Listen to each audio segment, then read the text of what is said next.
Olá, a gente começa agora o Broadcast nas redes, o programa de entrevistas do Broadcast, os serviços de informações em tempo real do Grupo Estado. Sejam todos muito bem-vindos. Eu sou Eduardo Laguna, repórter do Broadcast. Hoje a gente recebe aqui a Andrea D'Amico, que é sócia e economista-chefe da Armor Capital, e também o Sérgio Vale, que é economista-chefe da MB Associados. Só que antes, eu quero convidar você a se inscrever em nossos canais para acompanhar os nossos conteúdos abertos no LinkedIn, no YouTube, no Facebook e no Twitter. Aproveita também e já deixa aí o seu like nesse vídeo, ative as notificações, certo? Bom, André e Sérgio, super obrigado por aceitar o convite do nosso programa. Sejam também bem-vindos. E para ir direto já ao ponto, a gente descobriu que a economia, né, pelos dados do PIB, está crescendo mais do que o consenso do mercado esperava. Então já quero passar a bola para vocês, perguntando se vocês também ficaram surpresos com o 1,9% de crescimento do PIB no primeiro trimestre e o que esse resultado indica para o restante do ano. Pode começar, Andréia. Bom, obrigada, Eduardo, pelo convite, né, para participar desse programa. Também agradeço a presença do Sérgio, prazer em conhecê-lo. Bem, sobre o resultado do PIB, de fato surpreendeu bastante, o mercado esperava algo próximo de 1,2, nosso número era 1,3, né, então, de fato, surpreendeu bastante, mas obviamente chama bastante atenção a concentração desse resultado, né, que foi basicamente concentrada no agronegócio, né, que teve um desempenho de quase de 22% de crescimento na margem. Então, ao mesmo tempo que surpreende, né, pelo tamanho, né, desse crescimento do agronegócio, acho que já era esperado uma alta expressiva do agro, mas, de fato, esses mais de 20% acabou surpreendendo, acho que deve explicar a maior parte dos erros de projeção. Então, existe uma concentração muito grande, né, desse crescimento, né, e quando a gente olha, por exemplo, para a indústria, ela teve uma queda, né, de 0,1%. Os serviços, por sua vez, né, eles cresceram, mas cresceram mais modestamente, ali em algo como 0,6%. Então, de fato, a gente...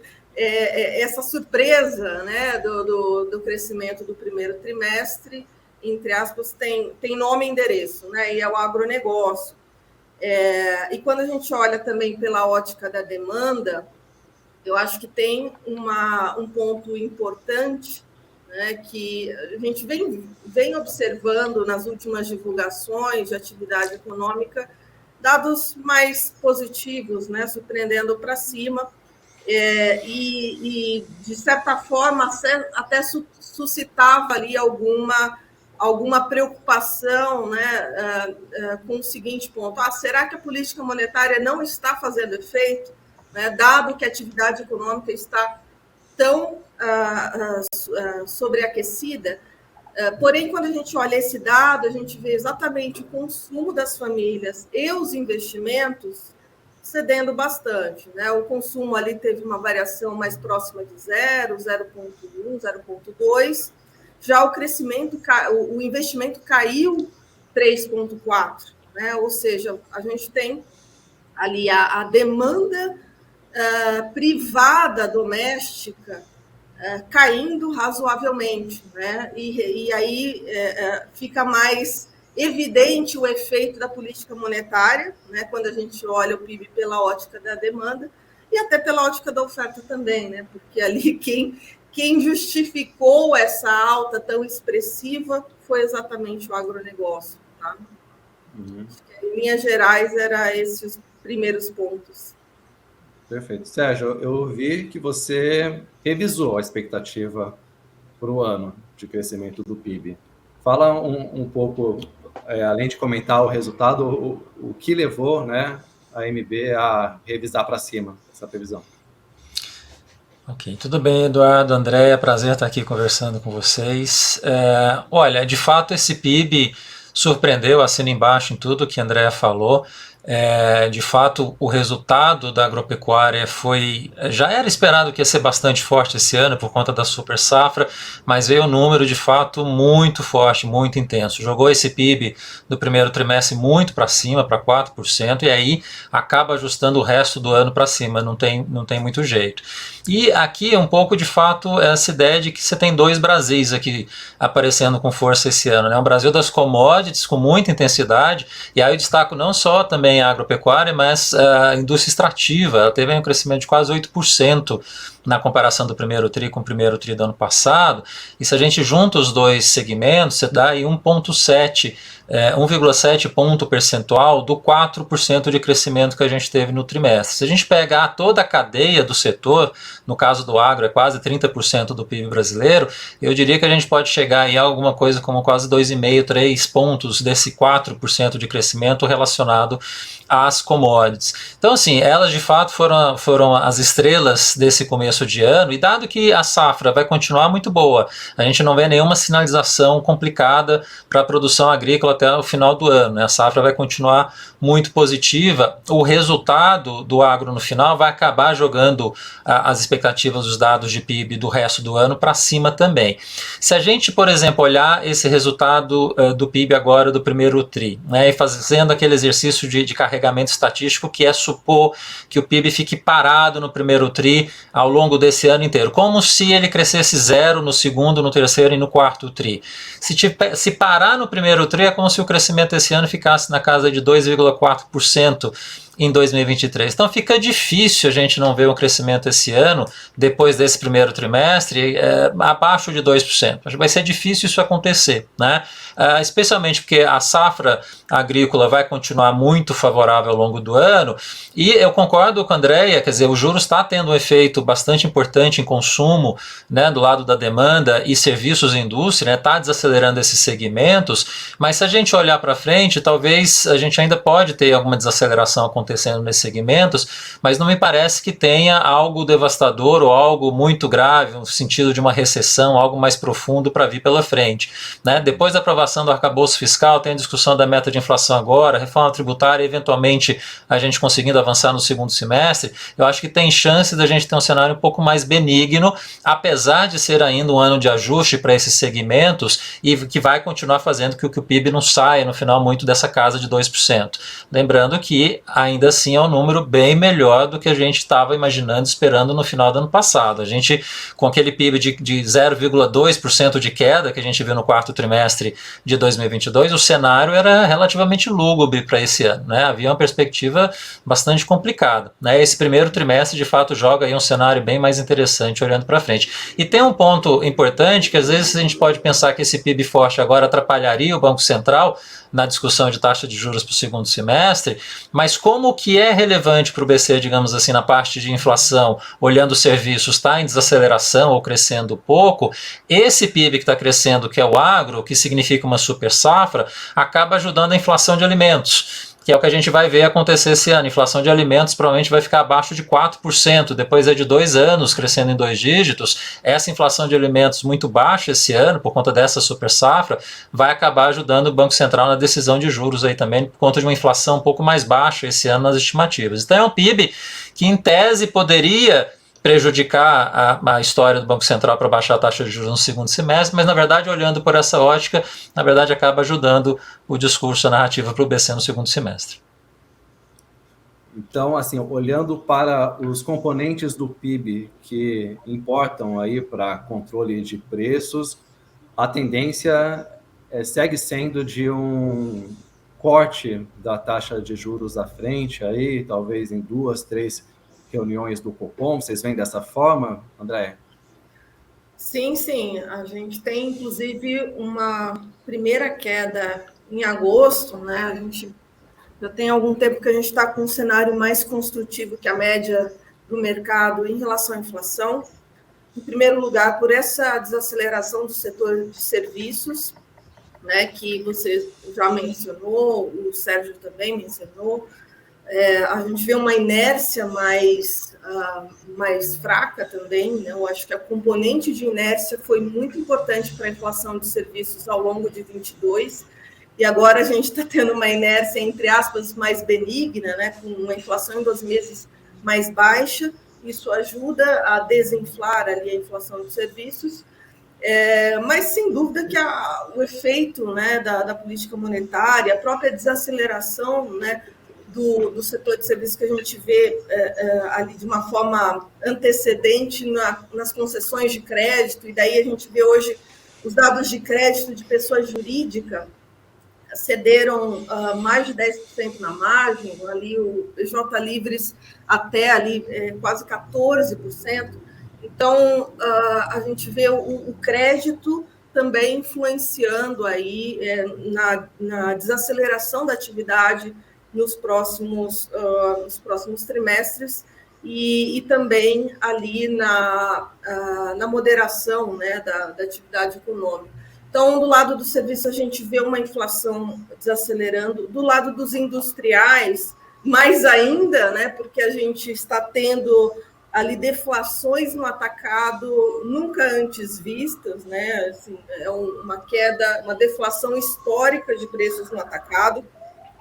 É exatamente o oposto do que aconteceu ali em 2021, né? Que a gente teve IPAs superando ali a casa dos 50%, agora a gente está ali superando uma deflação de 5% de GPs, né, e de IPAs, tanto agro quanto o industrial, mas agora mais especificamente falando do industrial e com o núcleo do IPA industrial também desacelerando, então isso vai garantir uma tendência mais benigna para a inflação de bens, né? Ou seja, dado que serviços, dado que bens industriais irão desacelerar, a gente vê um processo lento, mas bastante contínuo e preservado aí de descompressão dos núcleos de inflação. Então, a gente vislumbra esse cenário construtivo, né, que já começou a se materializar na última divulgação do IPCA daqui para frente. Acho que isso vai ajudar até um pouco ali nas expectativas de inflação, que já está acontecendo, né? A gente tem uma parte ali importante da queda do Focus para o IPCA de 23, que tem muito a ver com combustíveis, mas também tem uma parte que tem a ver ali com essa descompressão dos núcleos de inflação, né? Recentemente, a gente calibrou o nosso cenário de inflação de 5,7 para 5,5, e, enfim, dado essa inflação corrente mais benigna e também dado que a gente acredita que o Banco Central, enfim, o CMN vai manter até a meta de inflação em 3% e vai, enfim, flexibilizar o horizonte, tá? A gente acredita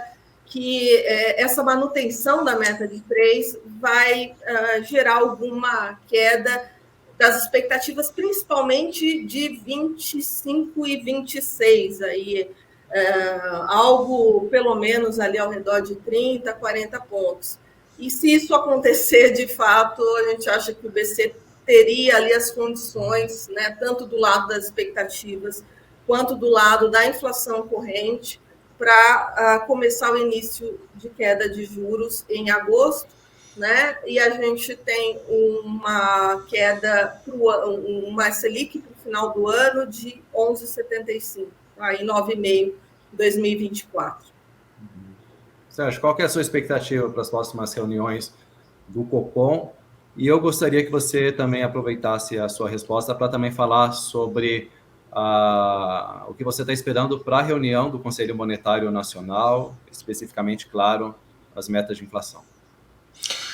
Olha, eu concordo com o André, eu acho que a gente tem um cenário bastante benigno de inflação nesse momento, tanto nos indicadores no atacado, quanto nos indicadores dentro do IPCA, que eram mais preocupantes no começo do ano, especialmente serviços. Mas a gente começa a ver de uma forma generalizada um processo de desinflação que começou com intensidade nos preços no atacado, vão acabar impactando os preços ao consumidor mais à frente, mas no geral a gente não vê nenhuma pressão de alta relevante para a inflação que consiga reverter essa trajetória benigna que a gente tem agora, né? A gente também está com 5,5% de IPCA esse ano, né? E se ainda tiver algumas surpresas, a gente pode eventualmente ver até um número mais baixo do que isso, né? Não está descartado eventualmente a gente ter revisões para baixo desse IPCA, que é uma boa surpresa e coloca um carregamento positivo também para o ano que vem, que ajuda na expectativa de 2024.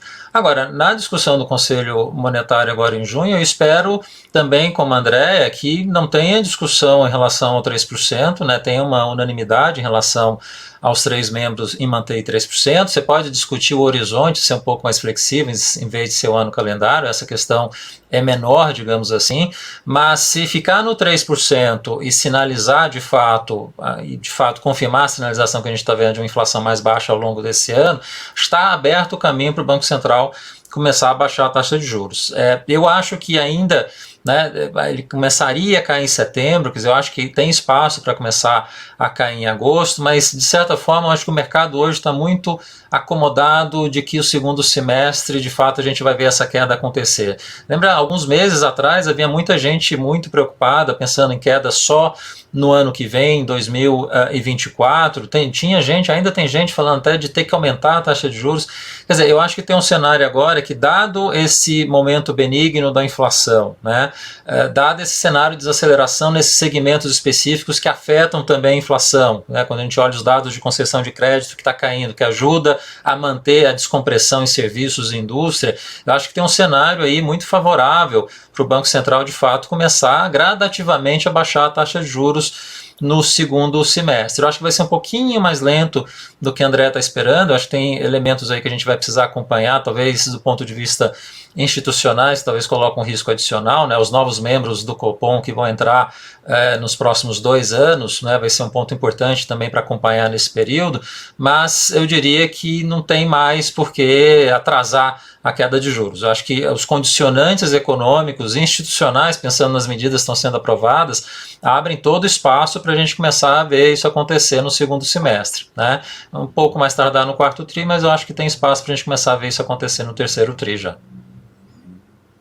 Sérgio, Andréa, a gente vem aí há mais de um ano com juros em terreno contracionista e, mesmo assim, a economia ainda mostra alguma resiliência. Essa resiliência a gente pode atribuir apenas ao agronegócio ou também existe aí uma contribuição fiscal, já que tivemos um fortalecimento de programas sociais como Bolsa Família, aumento acima da inflação do salário mínimo. Pode esse estímulo fiscal, vamos dizer assim, estar dando alguma sustentação ainda para a demanda agregada? Acho que sim, Eduardo. Acho que tem esse componente ainda, né, dessa política fiscal, né? Eu acho que para o primeiro trimestre do ano está muito evidente que a surpresa é o agro, mas se a gente pensar, por exemplo, a gente fez uma conta que seria o 1,9, excluindo o agronegócio, a gente está falando de algo como 0,6. Né? 0,6 é um crescimento ali que não está muito longe do nosso potencial, né? Mas talvez pelo estágio atual da política monetária, talvez a gente devesse esperar algo um pouco mais baixo que isso, excluindo aí o agronegócio do primeiro trimestre do ano. Tá? Acho que tem alguns elementos, né? Eu acho que esse da questão do auxílio, sem dúvida, acho que ele tem a sua contribuição, ainda que a gente tenha tido uma queda no número de beneficiários, né, que foi uma coisa que o governo tentando tirar fraudes, etc. Então, esse movimento aconteceu, mas o volume total acaba sendo ainda bastante representativo. Eu acho que uma parte também da explicação está aí.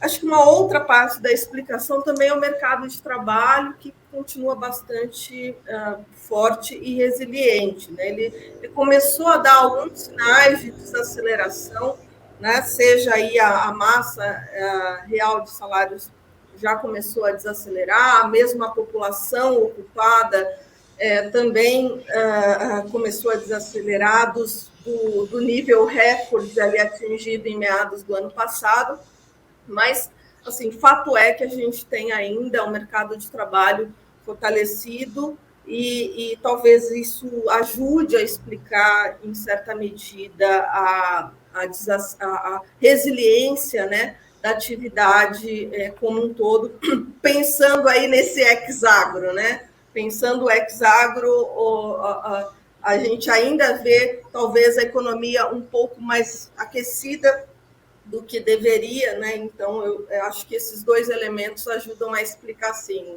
os auxílios e, eventualmente, o mercado de trabalho. Sérgio?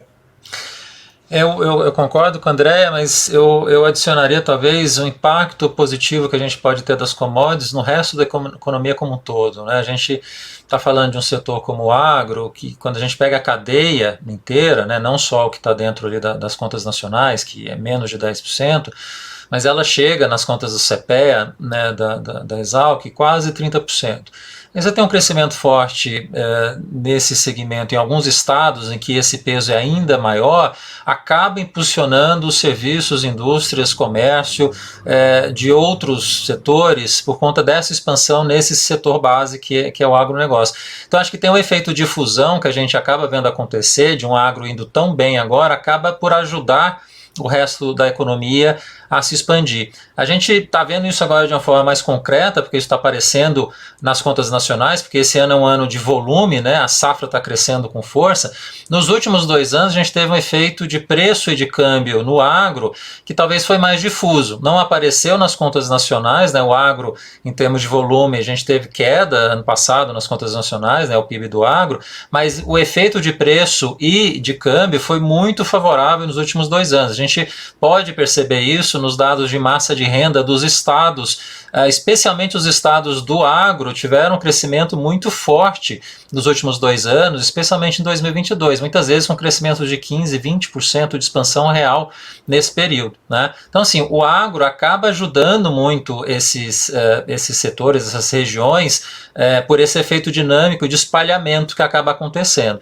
Então, acho que ainda tem um efeito que aí sim isso pode preocupar um pouco o Banco Central, né? O agro cresce, ele não afeta só o agro, ele acaba afetando o resto da economia. E aí a gente precisa tentar entender o impacto que isso pode ter no final na inflação. Eu acho que é pequeno, eu acho que não é relevante nesse momento, não é a discussão de fato mais forte para pensar no processo de desinflação que a gente está tendo agora e na decisão do Banco Central, mas de fato é um elemento para a gente lembrar a força do agro, não só per si, né, não só pelo agro em si, mas o que ele pode gerar de impacto no resto da economia. Eu acho que especialmente nos últimos 3 anos tem sido bastante forte, bastante intenso.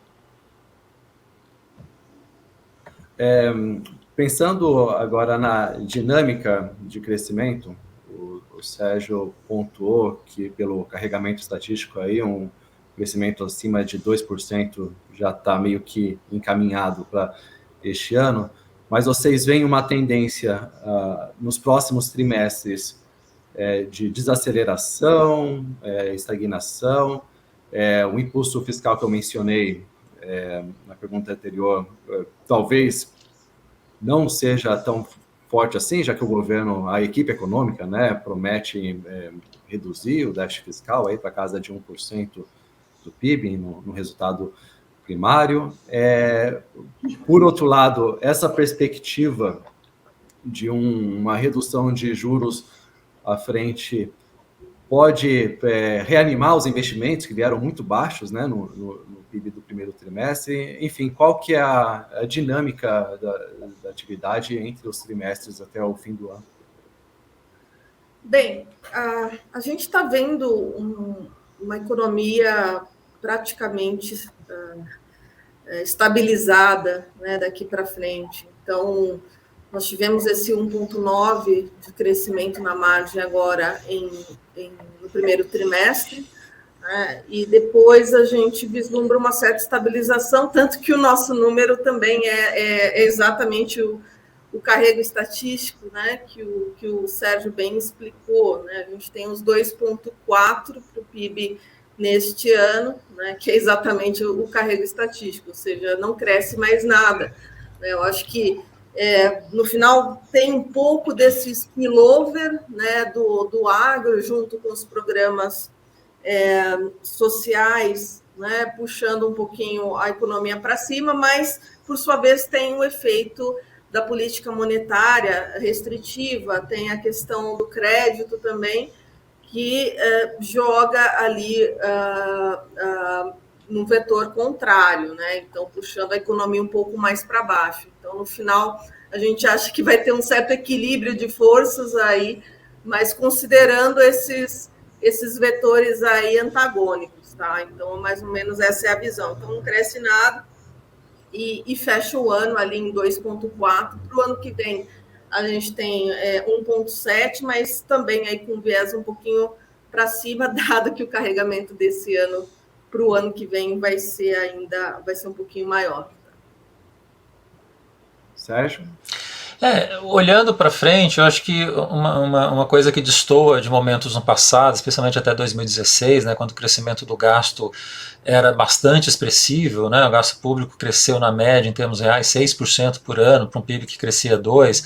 Então você colocava um impulso fiscal significativo naquele período, que talvez não é o que a gente vai ver agora. Né? A gente viu o Auxílio Brasil voltar ano passado, tem essa discussão do salário mínimo, eu acho que ano que vem vai ter discussão de salário de funcionalismo, acho que o impacto fiscal consegue ser menor agora do que foi no passado, até porque tem uma necessidade de você entregar um resultado fiscal melhor e uma preocupação nesse sentido do que tinha no passado, quando a gente estava com um crescimento mais favorável, a gente conseguia ter uma recuperação mais forte de receita, conseguia mascarar um pouco esse crescimento forte de gastos naquela altura. Né? A gente não tem isso agora, o crescimento de PIB é bem menor do que a gente tinha naquela época, você não vai ter esse crescimento forte de arrecadação, até porque as commodities em termos de preço estão desacelerando, acaba tirando esse efeito de arrecadação que a gente poderia ter por essa via, então no final o governo vai ter que de fato ser um pouco mais restritivo no gasto. Então acho que o impulso fiscal pode ajudar um pouco nessa recomposição de crescimento, mas menos do que no passado,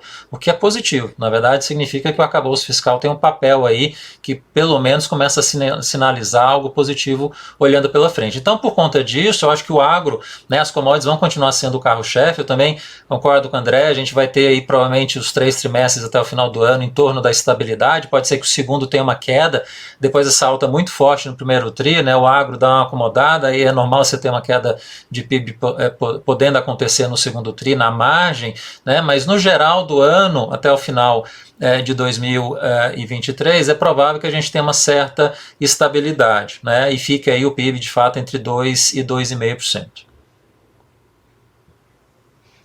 Sérgio, você citou arcabouço e eu gostaria justamente de colocar esse tema já encaminhando aqui para o fim do nosso programa. A gente percebe um ceticismo do mercado em relação à capacidade do governo de gerar as receitas necessárias para entregar, né, o que está sendo prometido em termos de resultado primário. E não só isso, também há uma desconfiança até sobre a capacidade de um governo se enquadrar dentro dos parâmetros de despesas, de crescimento de despesas que estão ali no projeto. Qual que é a avaliação que vocês fazem do arcabouço fiscal?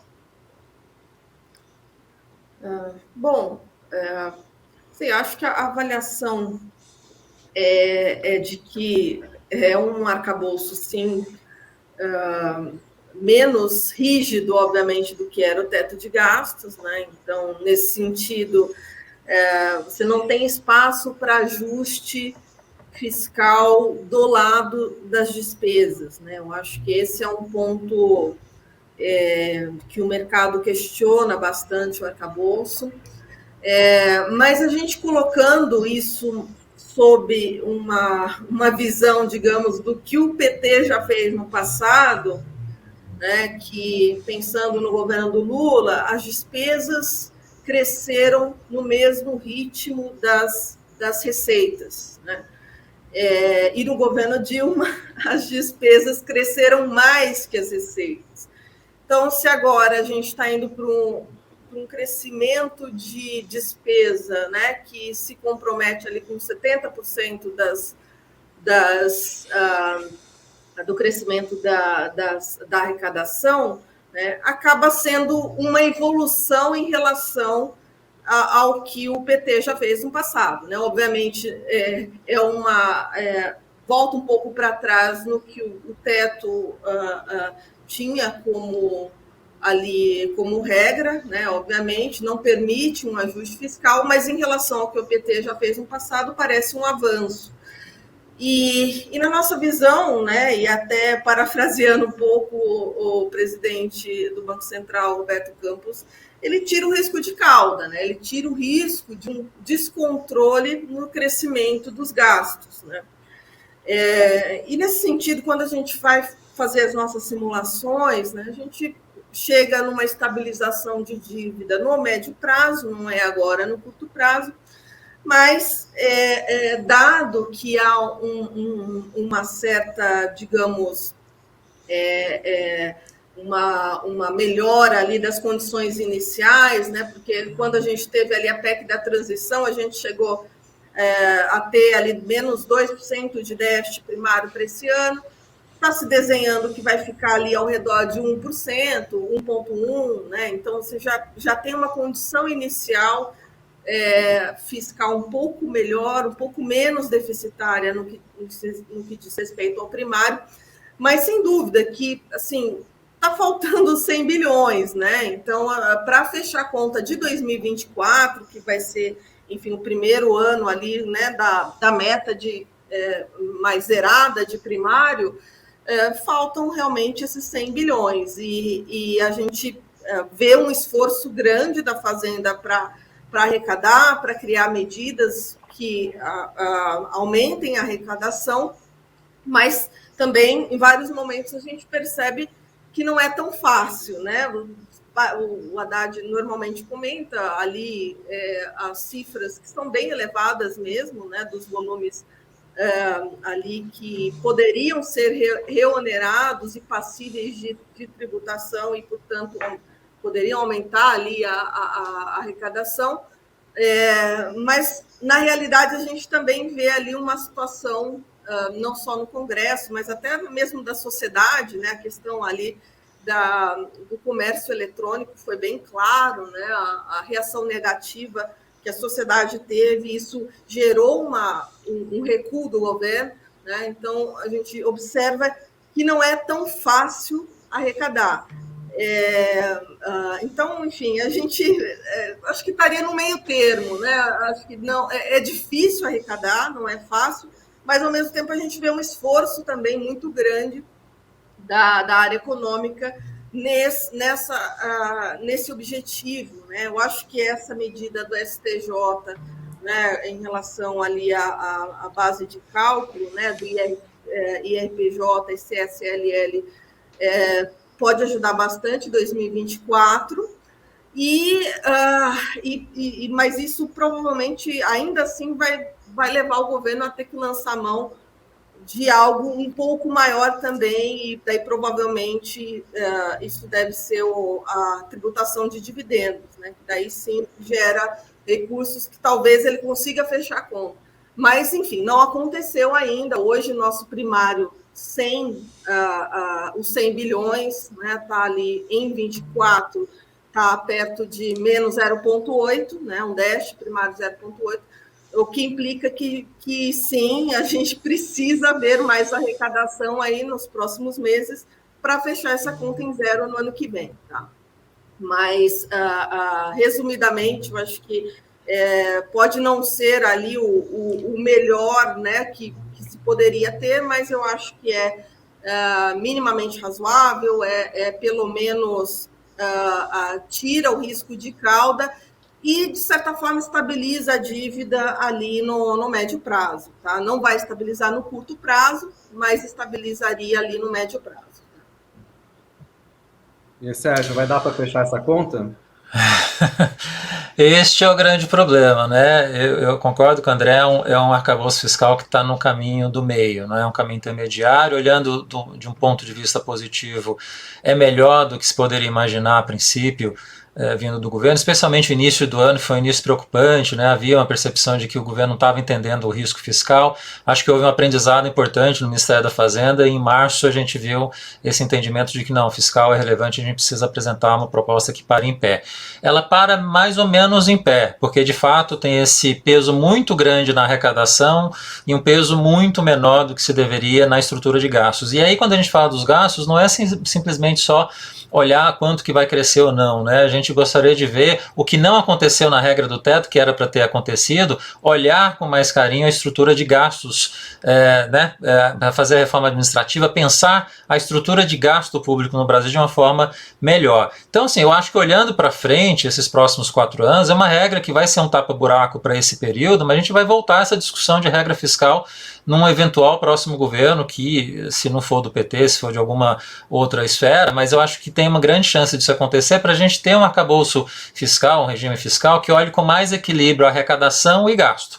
Porque depender excessivamente da arrecadação, como é esse arcabouço, não vai conseguir entregar. Né? Nas minhas contas, a gente, para olhar até 2026, você precisaria de 350 bilhões a mais de receita para chegar nesse ponto, 2 pontos percentuais de carga tributária a mais para a gente conseguir entregar 1 ponto de superávit primário em 2026, que por si só também já é relativamente pequeno. A gente precisaria de ter um superávit primário maior para a gente conseguir estabilizar a dívida com mais rapidez. Não vai acontecer isso nesses 4 anos. A minha dívida estimada para o final do mandato do Lula agora é 83%, 84%, quer dizer, cerca de 10 pontos percentuais a mais do que a gente viu no final do ano passado. Então, tem um cenário fiscal que a gente consegue ficar no meio do caminho, mas não consegue entregar uma regra que seja duradoura. Uma regra como a gente vê no Chile, que tenha governo de esquerda, que tenha governo mais à direita, uma regra que é eminentemente técnica, a gente consegue seguir com qualquer esfera política, de qualquer lado, a gente consegue seguir com esse arcabouço fiscal funcionando por lá, que está há mais de 20 anos, independentemente do governo que tem. Eu acho que a gente não chegou nesse ponto, a gente está num caminho intermediário para eventualmente chegar lá. A gente evita, também concordo, com o risco de cauda, o cenário pior, que era o que o mercado tinha medo, que o Banco Central tinha medo. Mas, infelizmente, eu acho que essa discussão fiscal não vai acabar por aqui. A gente vai ter que voltar a isso no próximo governo, eventualmente. Andréa, Sérgio, super obrigado de novo. A conversa foi ótima. Que bom, que bom. Fico feliz também com o resultado. Muito bom participar aqui com vocês. Obrigado, foi ótima conversa mesmo, viu, pessoal? Até a próxima. Então é isso, também agradeço a audiência e a gente se encontra no próximo programa.